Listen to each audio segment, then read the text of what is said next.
ምናልባት ልጅ መውለድ የምንፈራበት ዘመን እየመጣ ይሆን? የገዛ ልጁ ፊቱ ላይ ምራቋን የተፋችበት አባት ዛሬ የሚያደርገውን አጥቶ በሚስቱ ፊት በገዛ ልጁ ምራቅ ተተፍቶበት ከሚያድርበት ክፍሉ ወጣ ሊል ወሰነም። በዚህ ሰዓት አጠገቡ የነበረችው ሚስቱ ደግሞ በገዛ ልጇ ላይ ትጮህባት ጀመርም። ምንድነው ያደረግሽው? ምንድነው የሰራሽው? ከዚህ በኋላ አንቺ ምንም አይነት ነገር ማድረግ አይፈቀድልሽም። ከቤት መውጣት፣ ከጓደኞችሽ ጋር መጫወት፣ እያንዳንዷ ነገር ተከልክለሻል። ከዚህ በኋላ አባትሽ ላይ ለሰራሽው ነገር ዋጋ ትከፍያለሽ እያለች ልታስፈራራት ትሞክራለች። በዚህ ሰዓት ግን ይቺ ሴት ልጅ አይገደኝም፣ ምንም አያገባኝም እያለች ትመልስላት ጀመርም።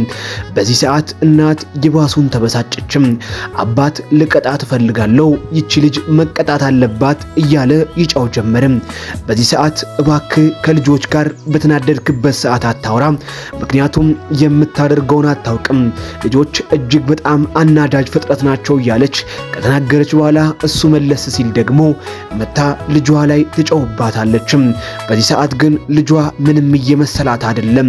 የምትናገረውን ነገር ሁሉ ጆሮ ድፋ ነው። ታዲያ የምትሰማውን ነገር ትሰማና በአንደኛው ጆሮዋ ተፈሳለችም። ግድ አይሰጣትም፣ ግድ አይሰጠኝም እንኳን አደረግኩት እያለች እንዳልጸጸተች ትናገራለች። በዚህ ሰዓት ታዲያ አባት እገርፋታለሁ ብሎ ወደ አጠገቧ ይመጣ ጀመርም። እናትየው ግን ልታስመታት ፈቃደኛ አልነበረችም። እባክተው ምን ሆነሃል ውዴ?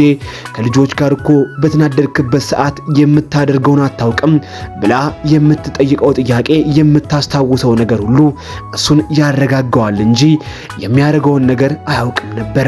ታዲያ በዚህ ሰዓት እሱ ዛሬችን ልጅ ካልመተዋት፣ ዛሬችን ልጅ ካልቀጣዋት ነገ አጉል ነገር ታመጣብኛለች እያለ ይጫው ጀመርም።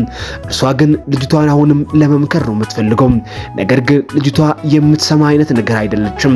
ልደግምም እችላለሁ፣ ከፈለኩኝ ሌላ ቀንም አደርጋለሁ፣ ለምን እርሱ እንደዚህ ያደርግብኛል እያለች ትጫውበት ጀመርም። ጉዳዩ በዚህ ብቻ አላበቃም። እጅግ ከባድ የሆነው የመጨረሻው እጅግ አጓጊው ሰዓት ደረሰም። አባትና ልጅ